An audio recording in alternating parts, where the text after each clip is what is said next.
These 6 players can win you your league. What if I told you their ADPs? 132, 239, 240, 159, 232, 267. These guys are, 4 of them are not even drafted. All 6 of these guys they should be way higher up your draft boards.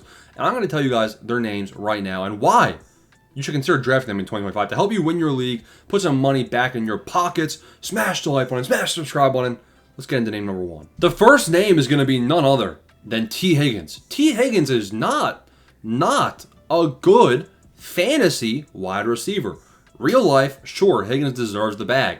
Now, debatably, of course, but looking at his fantasy stats, look at his games played, man. Since 2022, he's never played a full season. 14 games played in 2021. 12 the last 2 years. Again, the last 2 years. 12 games played each time. He's only had one really good fantasy wide receiver season. I mean, 2021, sure, 14 games played, 15.6 PPR points per game. That's pretty solid, especially for where he was getting drafted.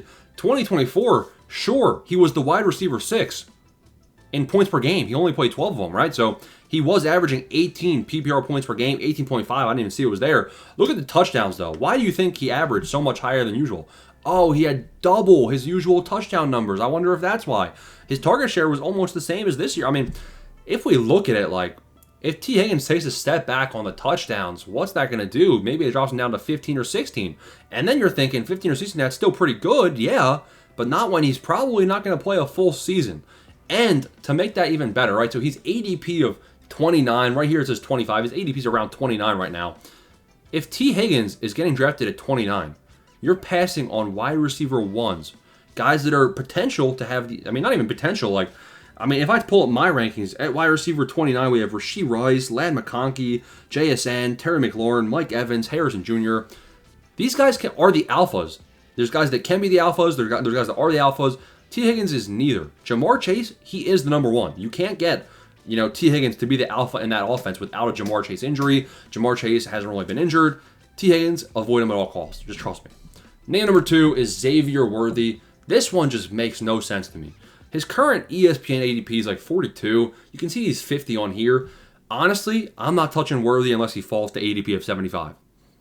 I get it. Year 2 wide receiver breakouts, blah, blah, blah. People are saying Worthy had a good rookie year. Yeah, for his standards, yeah. 11 PPR points per game, wide receiver 43. So I have to draft Xavier Worthy. Let me just check. Xavier Worthy, that would put him as around the wide receiver 18. They have him as a wide receiver 25 right here. Like, I'm not taking Xavier Worthy at wide receiver 20 overall when he finishes wide receiver 43 in his rookie year. And it's not like, oh, he's coming back, same status. Marquise Brown, he's back. Bam, target share down from 17%. There's not much even to give away. Marquise Brown's back.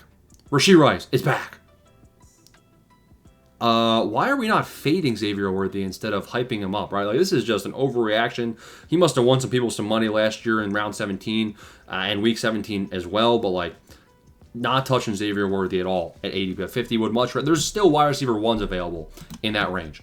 Travis Kelce, the next name, another Chief. Pretty similar reasoning here. Travis Kelce had a 24% target share, which actually isn't bad for him in 2024, but his actual receiving metrics were bad in terms of his yards. He was still getting the targets. He was still getting receptions. But I guess his yards per attempt and, like, his yards, he didn't have as many receiving yards as we're used to seeing. In addition to that, he also, his yards per outrun, which is an important metric, was the worst of his career. That's a good inclination of a decline. He also had the second worst touchdown rate of his career, worse than 2023, his second worst. So he's continually been less involved in the red zone.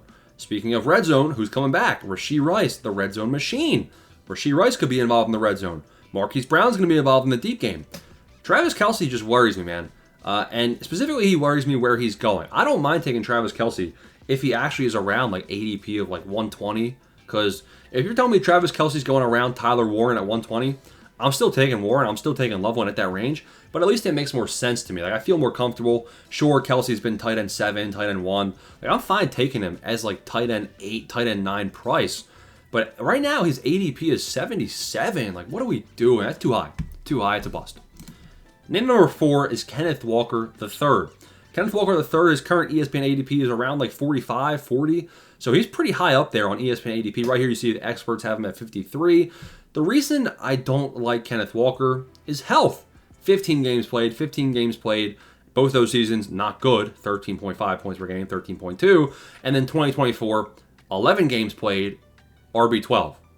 So his best season, if you want to call it best, he played 11 games and he was RB12. So if he's RB12 in his best season, why is he currently getting drafted around like RB14? I'm not drafting guys at their ceiling. I want to draft guys that are valued below what their ceiling will be. So I want to get the guys that, somebody that's ranked as RB25 and then he finishes as RB10. I don't want to draft Kenneth Walker, who's RB14 off boards, RB12 off boards, whatever he is. And then he finishes as the RB14, as the RB12. Best case scenario while missing time. So I really do not like drafting Kenneth Walker that much this year. And you can tell because Zach Charbonnet, the handcuff, is going around ADP of 100. So people are aware of the Kenneth Walker injury. If they have Kenneth Walker ranked this high, it doesn't make sense to me. Final name of the video, bust. Mark Andrews. A lot of red. His snap percentages, down. His targets, down. Receptions, down. Yards, down. Target share, down. Routes run, down. Isaiah Likely, up. Isaiah Likely, he's going to be a Pro Bowler. Isaiah Likely is stealing Mark Andrews' job. Isaiah Likely, contract year. Lot to prove. The coach is saying they want to make Isaiah Likely a Pro Bowler.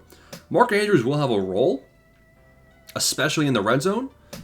But I'm not drafting Mark Andrews around ADP of, again, I think he's around 80, 90 on ESPN. They have him ranked at 100 right here. Like, I'm taking Isaiah Likely, the new shiny toy that has excitement, potential, who's going later over Mark Andrews at this value. It just doesn't make 15% target share. Are you out of your mind?